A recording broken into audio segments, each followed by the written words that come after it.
This is one of the most hotly anticipated EVs coming to Australia in 2022. It's the Kia EV6, and after months of talking about it, we're finally getting a chance to get behind the wheel. First though, a bit of a refresher. The EV6 is not the first Kia electric car. That honour goes to the Niro. But it is the first Kia built off a dedicated ground-up electric car architecture. It's exactly the same platform that underpins the Hyundai Ioniq 5, and it'll form the basis for a family of new EVs from Kia. And this is the first one, the EV6.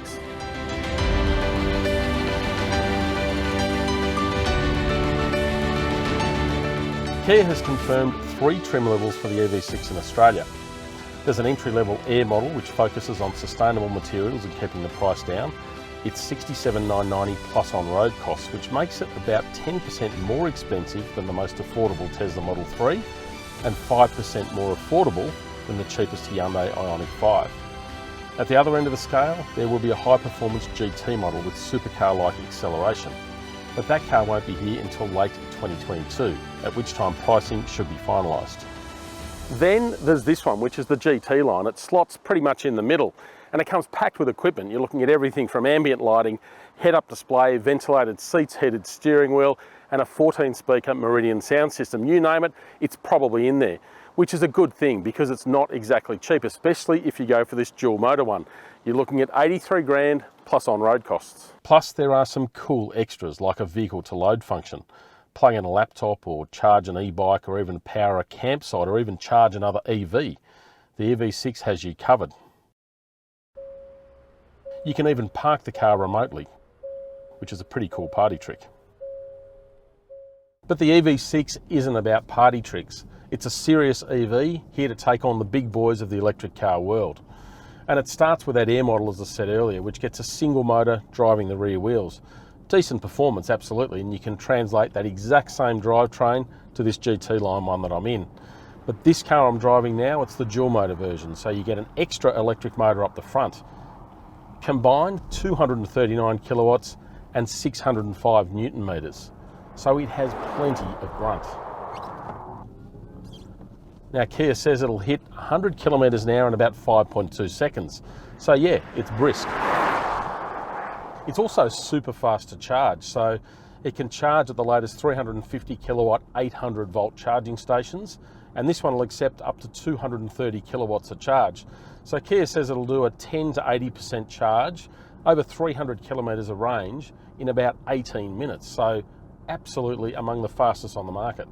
The other thing Kia's done heaps of work on in this car is the suspension.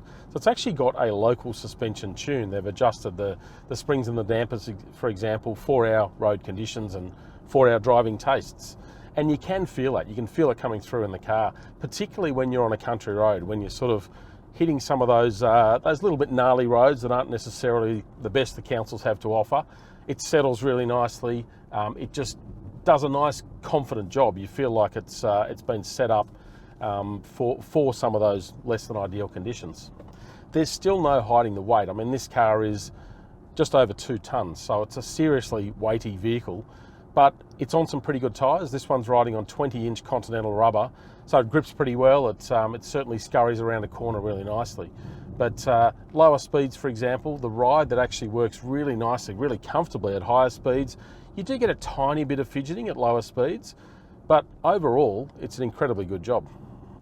Inside, it is a mix of space and tech, really, but basically it's actually classified as a large SUV. Now that might be stretching it a fraction. Yes, you're going to fit 5 people in pretty comfortably.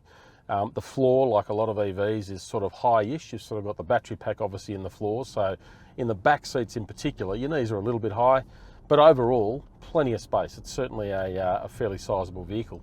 And the tech, I mean, it's loaded with gadgets and gear. I mean, everywhere you look, there's a button for something, and a really nice application of some of that technology. So for example, obviously digital screens, dual digital screens, they work pretty nicely. I'd probably prefer the Speedo a little bit further to the centre to be able to not get it blocked from the steering wheel, but overall works pretty well.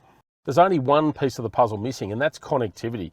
A lot of EVs these days obviously have smartphone apps. You can activate the ventilation, for example, remotely. You can unlock and lock the doors. You can get a whole bunch of information about that car remotely. This one doesn't have that yet, so there's still a bit of work to go, but certainly plenty in it. So that's our first taste of the Kia EV6, and there is plenty to like.